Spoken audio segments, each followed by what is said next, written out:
Great seeing my next guest back in action. It's been long overdue, and he's got a huge fight coming up here against Marlon Moraes at UFC Fight Night on December 19th. It is Rob Font back here on the program. Rob, how's it going?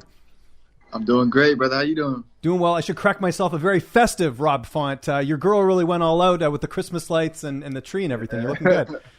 Yeah, no, she's a professional, man. She's a professional. Well, it looks like Christmas came early for you, man. How excited were you to get this fight? Marlon Moraes was not a name I thought in your return fight, but here you are getting to fight him. Yeah, no, definitely. For some reason, I didn't think that either. But it was weird because, like, after he lost, Tyson was like, "Man, don't be surprised if." And he brought his name up, and he said, "Don't be surprised if this happens." And sure enough, like, Sean sent the email asking if he wanted to fight, and it was a no-brainer for me. Of course, I love big opportunities. It puts me right back into the mix. You know, a big win over him, and a big finish over him puts me right into the mix. You know. So, yeah, man, this is definitely an early Christmas gift. Good for you, man. Was this roughly the time you wanted to fight? I remember when we spoke a few months ago, you had just gotten cleared and you were getting really back into the thick of training. Was this the right amount of time for taking your next fight? Yeah, I felt it. I felt like we all kind of, you know, Heather Linden, Tyson, my manager and coach, and, you know, the surgeon, we all felt, you know, comfortable with it.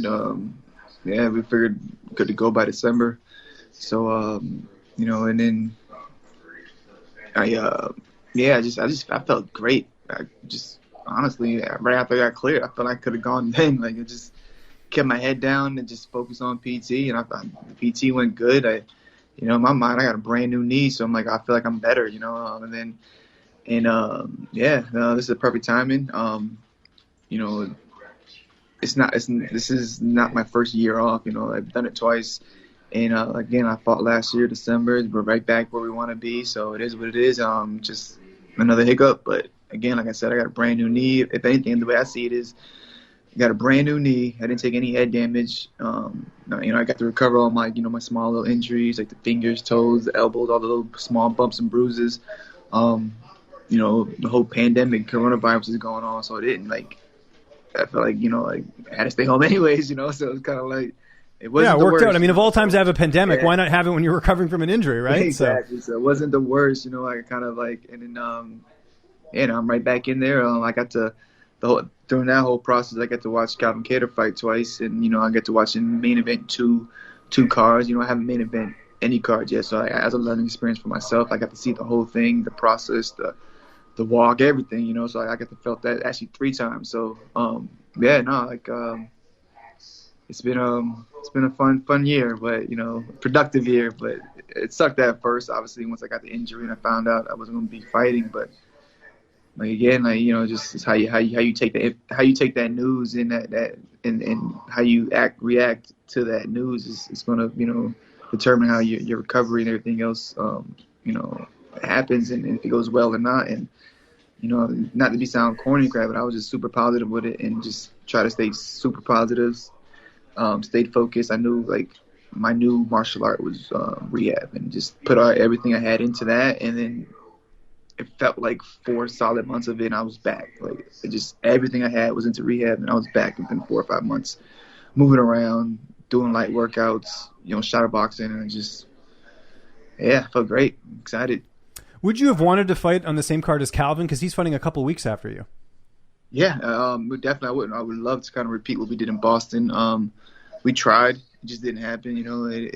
But we're kind of in camp already. So this is still a stacked card, anyways. You got Chimaev as the main event. You've got Wonder Boy and Jeff Neal, and your fight, which is like a huge, this is like a pay-per-view. Like, I'm almost surprised it isn't. It's crazy. So yeah, so it's definitely like a pay-per-view card. Plus, you know, so I get to go out there, fight, and then get to come back, watch the fights, and then get back on a plane and go check out Calvin's fight. So like, it's gonna be a good couple of weeks coming up. You feel like RoboCop now with the new knee?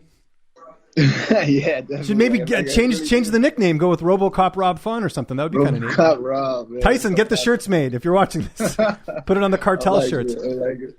Yeah, I actually wanted to ask you about that now that I was remembering. The Cartel stuff, I know they're doing some behind-the-scenes stuff with you guys. The shirts are selling like crazy. Like, how cool is that? Like, you guys just kind of came up with this thing, and it's really taken off. Yeah, man. It's really taken off. It's buzzing right now. It got a catchy little ring to it, you know, and people are supporting us, and they're really getting behind us, and the Northeast, the New England's really supportive from Maine down to Rhode Island. Like they really reach out to us, and like I said, we're really out there. Like I'm in Maine, we're in Rhode Island, we're in, like we're out there in New Hampshire all the time.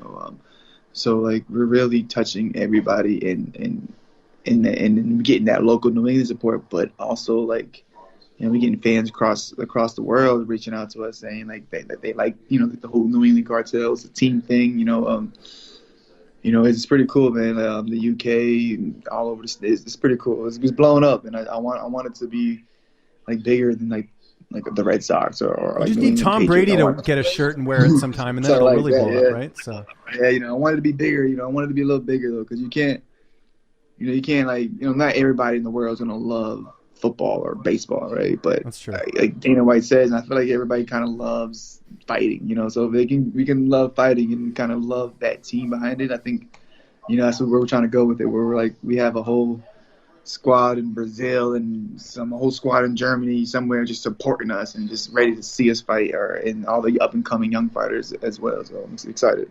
That's great. Now training camp, because you've had like kind of, I would imagine, a longer camp just because you wanted to fight as soon as you were ready to go, and so you've kind of always been there. I know you've been working a bit, obviously, with Calvin. You're working with Mitch Raposo, who just raves about you, which is cool. Like to see him, get to work with you guys. Who else do you get to work with in terms of training partners and how you're structuring things for this camp?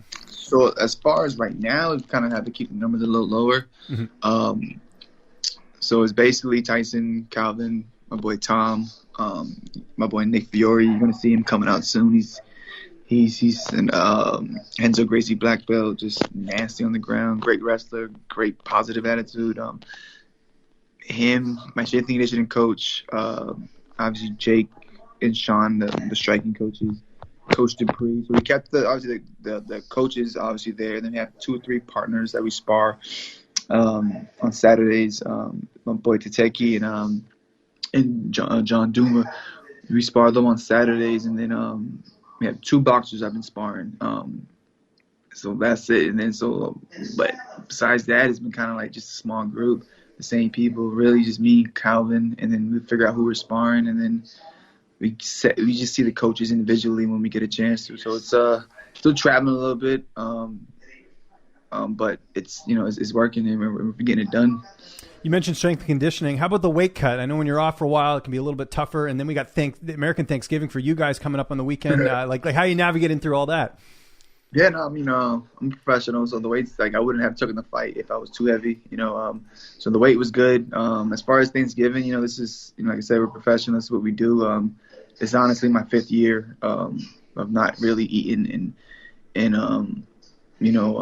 having and enjoying like that the American Thanksgiving, like the way you see on TV, and getting into all the pies and stuffing and doing all that. So I'll have a couple pieces of turkey with some asparagus and broccoli and spinach, and get the vegetables and fruit, and then I'll be training tomorrow morning, and then just trying to get to bed early to do the same thing on Friday. That's great. Your corner, I imagine Tyson will be in there. Is Calvin going to corner you for this fight as well? Yep. So it'll be Tyson, Calvin, and Jake. Nice. Good to hear. Now, how's the fight playing out? Moraes, great stand-up. Also a good ground game, but like you said, a lot of pressure on him because he's coming off a loss. How do you envision the fight playing out? Yeah, it's going to be one of the toughest fights I've ever had. God, I know what it is coming off a loss, and I know, especially coming off a loss, and you're right there, for that title shot. So I know he's hungry. Most people do better coming off of losses. Most people get motivated and they figure things out. So I'm expecting a tough fight. I'm expecting a great striking matchup. I'm expecting him to even be mixing it up. Like, I'm not going to be surprised if he takes me down. I got to, be ready to stop the takedowns and get some scrambles with him there. But this is a great opportunity. This is a great fight. And, my job, my focus is going there and put him out and finish him. I don't want to go to decision with this guy. I want to make a statement and get him out of there. A win here. I mean, we're talking about fighting a former title challenger here, a guy who they said was going to be the champ for a while and is not. Does that propel you right in that contender spot, even though you've been off for a while? I believe so. I believe that with a finish can get me there. If not a big name, a guy like a TJ Dillashaw. And I'm sure he's coming back soon. Obviously, who's ever next in line for that, I want the number 1 contender. But if not a big name,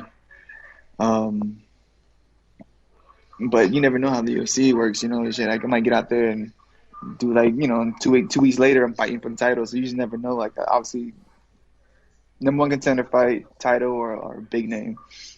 Okay, before I let you go, obviously this fight's the focus on the 19th, but are you doing anything for the holidays at all? Do you have any plans? I mean, COVID's kind of putting a damper on everything, Yeah, right? no, I'm gonna be training. I'll be in the gym. Probably decorating the house, but that's it. Just Well, you got to help crib. Calvin anyways, right? Because his fight's after. He can't even enjoy Christmas. Man, so he doesn't get Thanksgiving or Christmas. So my plan is going there, knock this guy out, enjoy a little bit of food, and get right back to work with Calvin. So awesome. I'm excited. Rob, I don't want to take you away from Thanksgiving. I know you're not going to be able to eat too much turkey, but really appreciate the time, man. Anyone you want to thank, any sponsors, any social media, the floor is yours.